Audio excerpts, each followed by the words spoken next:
Hello, it is Monday, July 14th, 2025, and again I'll be reading from the United Church of Christ Daily Devotional using a Christian text and commentary as a step-off point to talk about everyday life. The devotion for today is entitled Power Not Panic, and it's written by Molly Baskett. Molly bases the devotion upon Ephesians chapter 6, verses 10 and 12, New Revised Standard Version.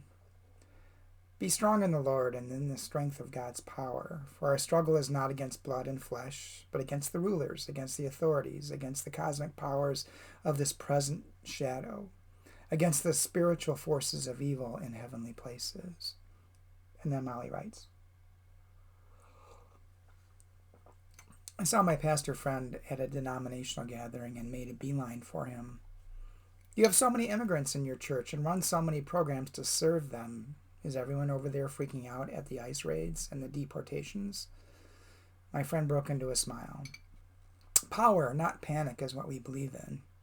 He smiled, though his wife is an immigrant. His daughter is born here, but looked just like her. His many staff, young DACA folks who don't remember any other home but this one, could be taken off the street or from their workplace in church because of current policy and flown to a foreign gulag. Power, not panic. Even though the forces we resist feel overwhelmingly and obtusely evil, committed to 10 kinds of destruction, we have our own power derived from beyond us and beside us, from God and each other. The kind of power that takes each other by the shoulders and says, it's not over yet. We know how to protect each other. And prayer matters, so does showing up in force, in peace, at the right time and place. Next time you are panicking, put one hand on your heart and reach the other one out. Say to yourself, power, not panic, and wait for that hand to be filled.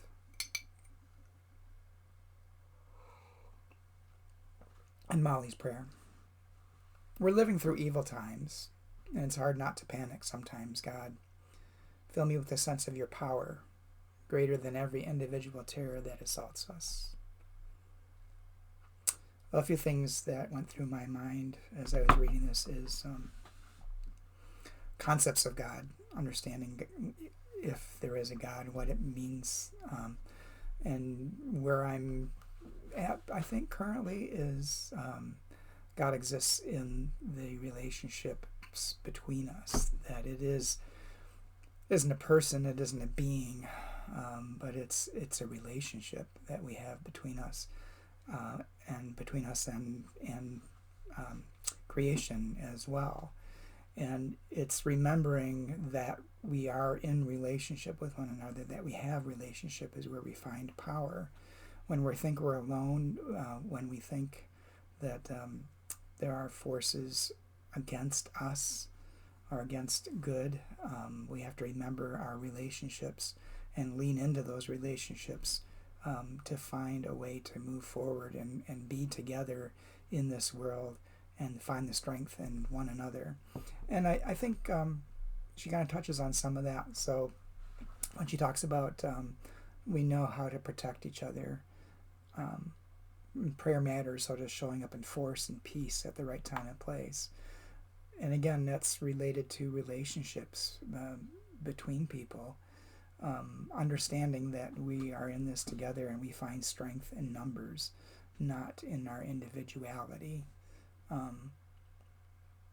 So power, not panic. I think this is a good thing to think about.